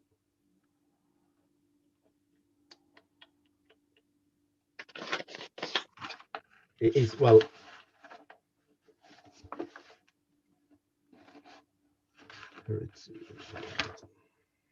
sorry, apologies about this. I should have highlighted it.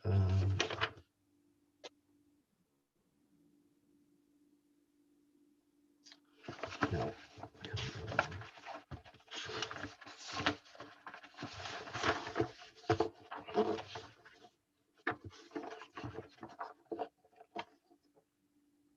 There's something on page 31, the pavilion.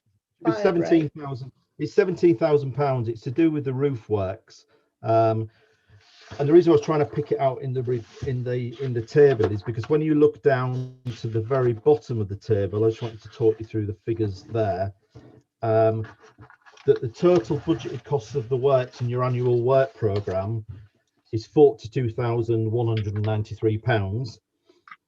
The budget available is £33,693, and those nominals in the budget.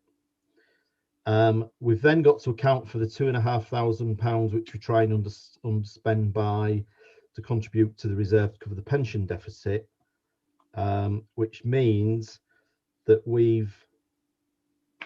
there's an £11,000 balance at the end that is beyond the budget, but there's a contribution from the pavilion project of 7.8, which means to deliver that work programme and £17,000 of pavilion roof repairs, we would be looking at needing to take £3,150 out of the reserves. Now I have tried to just show you in a table on page 24, and I would just say that behind this is a more extensive spreadsheet of the 10 years of the pavilion, the condition survey and the 10 years plan of works. But what I just wanted to do was try and pull it out into some more simple figures, because when we are modelling each year, we'll put the carry forward and update it so we can see going forward cumulatively how that reserve is building, the reserve particularly for the pavilion is building up. So in 1920, £6,000 was put aside for the first essential urgent repairs, which were estimated at 4,150. They came in at the estimate, and there was a remaining budget in the pavilion fund of 1,850. This year, we have allocated £6,000 of the revenue budget towards the roof repairs. There haven't been any undertaken, which builds up a reserve of 7,850.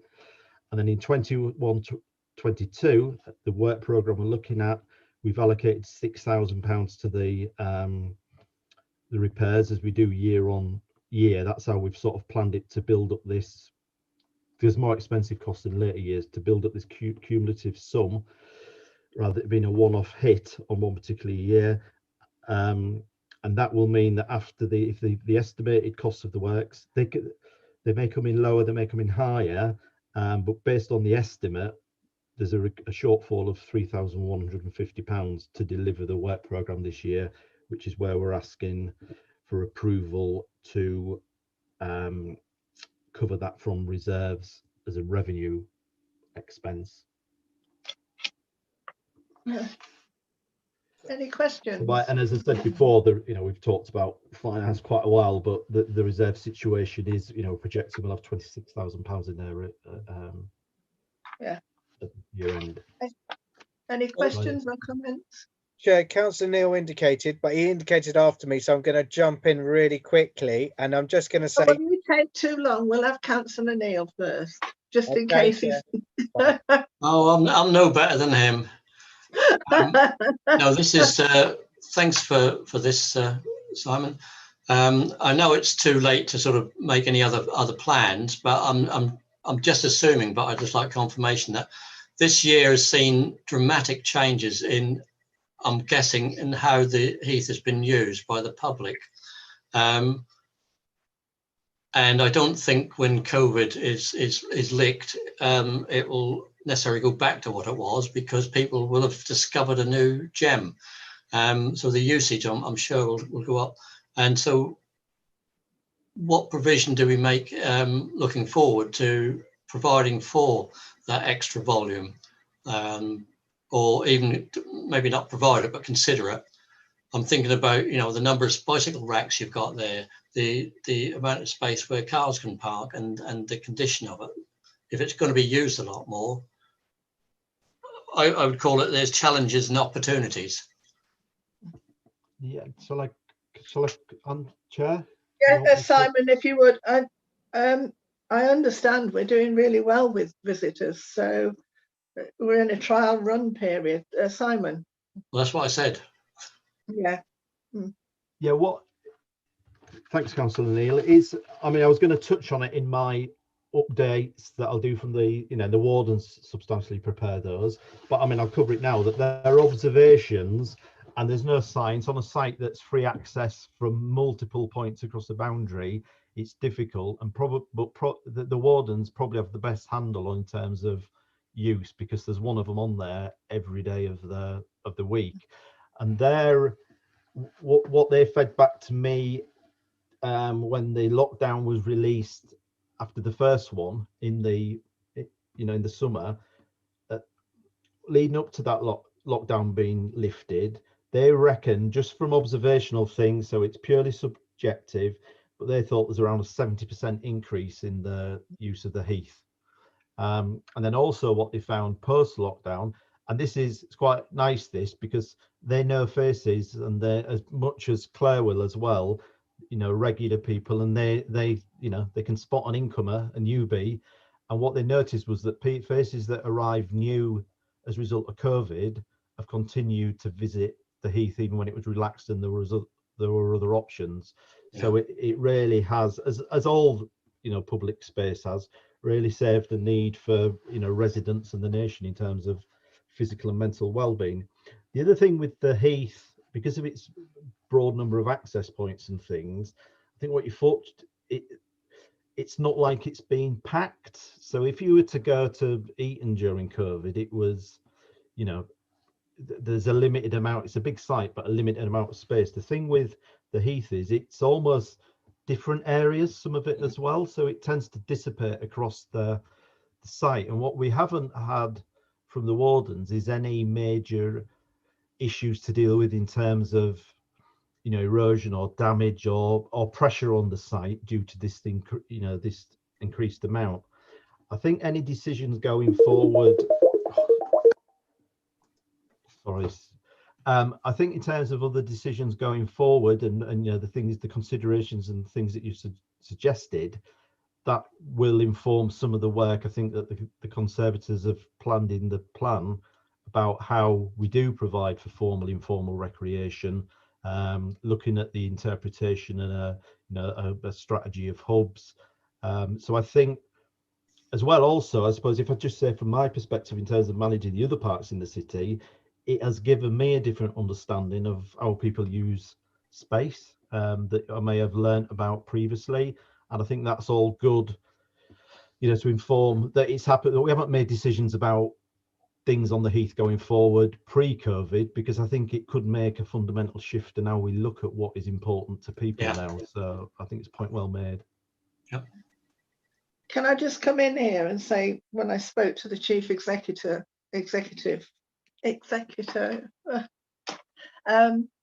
our new one, he's a frequent visitor to Mousehold Heath, so he knows what we're about. Ben, it's all yours. Thank you, Chair. So just a couple of things to summarise. First of all, I think I would really welcome and congratulate the Chair and the committee and Simon on identifying the issues around the pavilion early, to get the studies done into its condition and then to prudently budget it for it. Otherwise, we'd be sitting here now with the potential for the pavilion to be under additional stress, or we would be taking a massive financial hit. So I think we did really well to do that early. I would also pick up on the points that Councillor Neil has made and the reply from Simon as well, that the Heath is an amazing thing and it has been used in new ways. And I'd be quite happy to represent the committee here and try to speak to comms to try to get a press release about the amazing features of the Heath and how it's been used and utilised by people through these difficult times. So if there's no objections from the committee, I'll investigate that.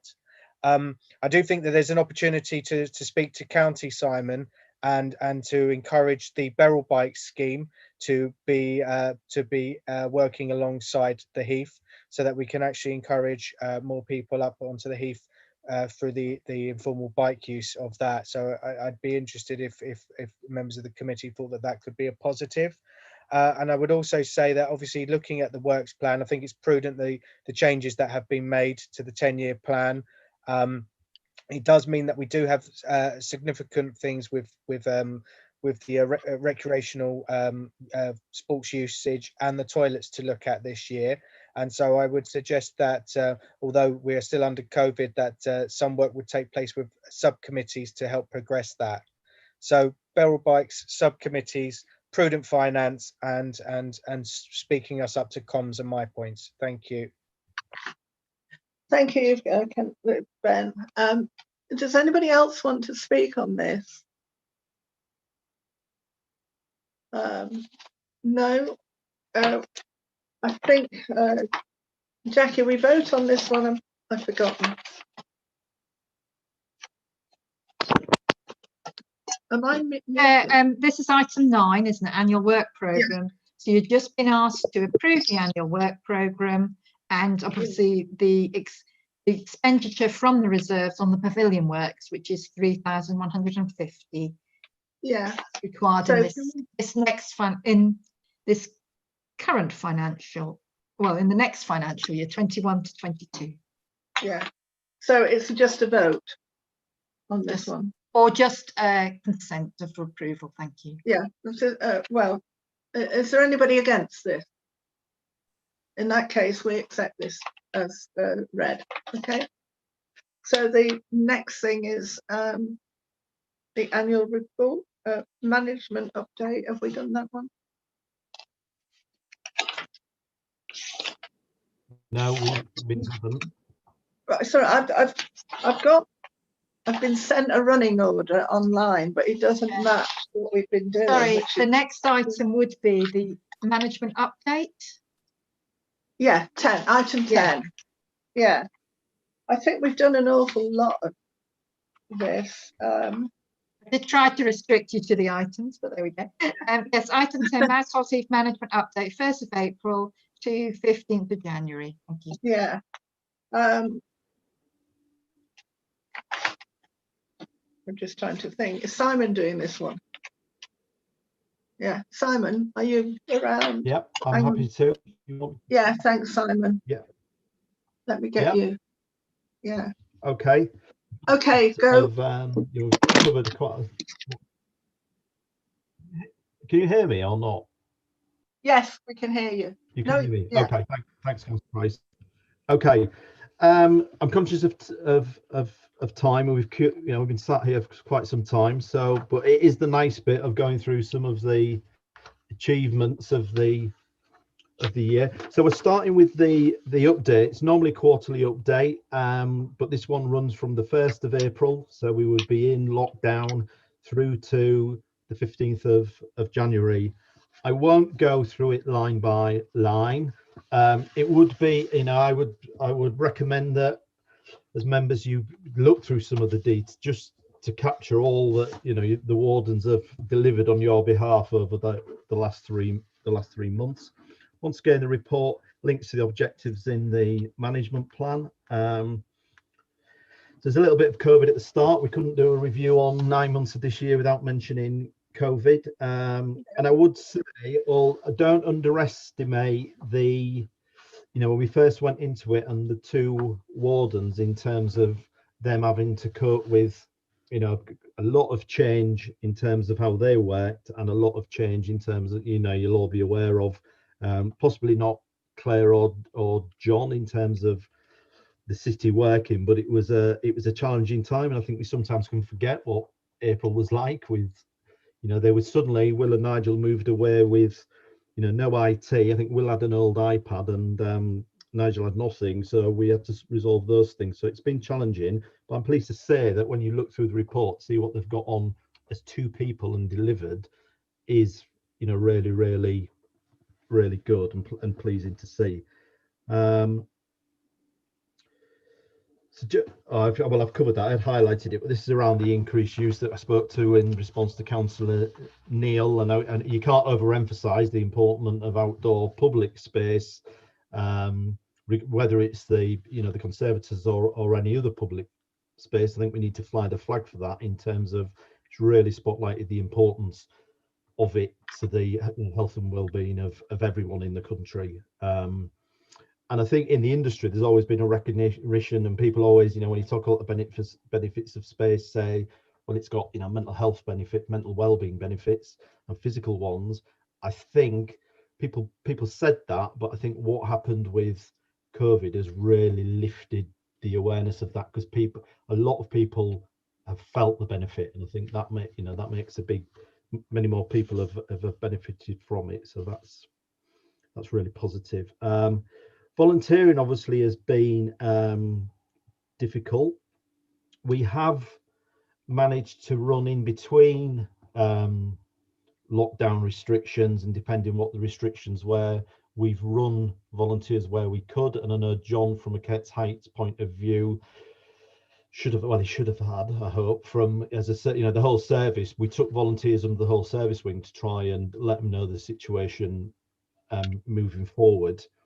But we did, for our groups that we run in-house, we did COVID risk assessments and then put measures in place and bubbles of 6 working and keeping those separate and rotating how people could do volunteering. And it really, there has been a real demand for it. And when we were having to stop, some of the feedback we were getting was from around people, it felt it was more detrimental to them not getting out to get to the outdoors and, that group that they work with than actually being stuck indoors. But it wasn't within our control to be able to allow them to run, but that is why they have run on the Heath, because there are benefits to the individuals involved. Couple of other 3 things I've got highlighted. One is obviously congratulations to you all on achieving your first green flag, which is, was really great news. Second one for the city. And it was, it's always nerve-wracking for us waiting to find out if we've got it.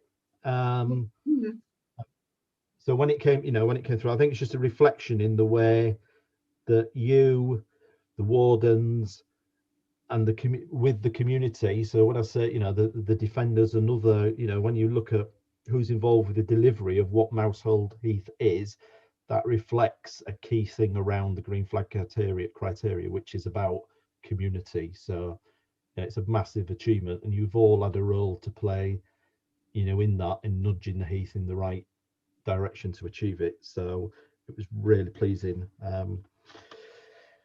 There's a couple of delegated decisions we took as well during lockdown. One was around the concession on Britannia Road. Now there may have been some concern around that. I'm not sure, but there was basically a need to get that moving, and an opportunity to get a concession in an area that would benefit from it. And again, there was this opportunity for some income. Due to the situation we were in, it was done as a delegated decision involving the director and the chair and vice chair. It is a 1-year license, so it wouldn't have been done that way if the implications of it meant you were going to be tied with something for the next 5, 10, 15 years. It was an opportunity to help a business from the city that needed to trade. It would benefit the visitors at that side of the site. There'd be a financial benefit, and it was a low risk thing in terms of implications for the next 5, 10, 20 years. So on that basis, the decision was made, and he is trading, and we're getting feedback about how good it is to have somebody there. It'll come up for renewal, and rather than do a straight renewal as we lead it, we'll bring that to committee to have the decision remade, or in the future. So it won't just be a direct rollover as we normally would do once we've had permission to get a concession on site. So that was one delegated decision. The other was regarding Turner's Oak at the pavilion, and concerns around that from the arborists on the impact of compaction on the roots of the tree. And obviously it's a very prominent, people come to the car park or drive through that road, it's a very prominent tree in the area with history behind it. And so there's a need to start that process of getting it protected in terms of changes at the car park. It's taken a lot, although we made a quick decision, the actual process and getting the specification right for the area, and then getting prices and things, and then getting a contractor that could fit it in, that would, was reliable and have the required qualifications that we would want for somebody doing that work. Such a special tree has taken a little while, but those works are due to start on Monday the 22nd of February and will last a 5-day period. If there may be impacts on the aspects of the car park, but that will be, will be signed. And also the ones have been speaking to the tenants at the pavilion as well. So that was the other delegated decision that we took to get things working. I think as well now that I think with committees coming online and everyone getting this experience today and us running back to a normal decision-making timetable, that remove that need unless it's a dire emergency in the future. So I did, just to allay any worries that suddenly we're making everything under delegated powers, or not. It was just a need to on those two. And then I zipped to the back. There's a lot of habitat management things. Will and Nigel have both been very busy. Although they can't have groups out, they've been looking after benches, and it's given them an opportunity to get on with things themselves because they've not been running groups. But volunteer hours, I think, was it 901 hours in those 3 months, when in a quiet quarter in a normal year, that's probably what you get in a quiet quarter. You'll see in the annual report that the year before, I think it was about 4,500 hours. So that's obviously the impact that COVID's had. But I think it's pleasing that some places won't have run any throughout, but we've been able to do it through risk management to make sure people got those benefits. And there has been a limited number of events on the Heath also. I suppose a nice one being armistice day and there's going ahead. So that's the 9 month update. Thank you, Simon. I think the one person I've not thanked so far is you for all your work. And I know it's been very difficult. And I'm also the Mousehold Defenders, Claire and Company, as I call it, have been absolute Trojans. She did prevent me from hitting the man who was trying to put us down for the dream frag. And it was particularly not on our side. So I was very, very surprised we got it. But there's an awful lot of people to thank, and yourself, Simon, and of course our wonderful wardens, who, whatever I asked them to do or whatever, it was done with good grace, and they've got a good way of telling you that it's nice to see you, but don't come here too often because it's COVID. So, but I'm exceptionally proud of what you've got through this year, and I hope you pass it down to them. Now, any other comments? But you had your hand up, Ben. No? Okay. No, just thumbs up, Chair. Right, thank you. Now, I think we've just got to note this one. Is there anything that anybody else wants to say? In that case, we can go to the very last item, the annual report. And I've read through it, and it was quite, I couldn't sleep one night about 3 o'clock, and I read that, and I just remembered what it's like on the mat at the Heath, and it's very relaxing and everything. But everybody that has put anything into this, thank you very much indeed, because I think we're really good at this, and all I have to do is sit here and talk to you. But I am concerned. I've not heard from Claire today. I don't know if you want to say anything, Claire.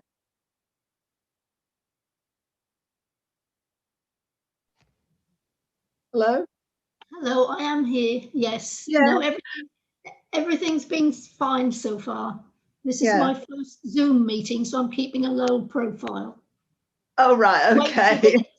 Wait till the next one when I find It's usually better than this, but it's just that I can't see everybody. And John, you have spoken, but everything all right with you? Yes, thank you, Chair. And I've been visiting the Heath, during the course of the year because it's nearby, and certainly there have been occasions when I've seen lots of people, but as Simon said, there are places on the Heath where you're away from others. So yes, it's looking good, and I've seen evidence of the work that obviously the wardens have been doing in various places. So it's I'd echo the thanks to Simon and the wardens for the work. Thank you, John. And Simon, I owe you an apology. It wasn't you I was getting at when I said I had learnt about the green flag from the EDP. It was somebody else who did know and said he was waiting to surprise me the next day. So, but I'm quite happy we got it. I'm really proud. Right. More or less the end. We've noted that the end of the meeting. Anybody want to say anything else before we go? Sorry, are we just going to note that you've got the annual report? And it's just I don't know whether it's been presented. Yes, I did say that. We have to note it. Yes, we're not going to present it then. Thank you. No, yeah, it's very good annual report. Right, that's it, everybody. Sorry, it's been a bit of a mismatch and what we do. And Ben, you were very good. You didn't talk as much as I expected. Okay, and Simon, you're the last one to be thanked, but you've done a hell of a good job. Right, so I'll bid you all goodbye and thank you for coming. Okay, bye. Yeah, thanks everybody. Bye.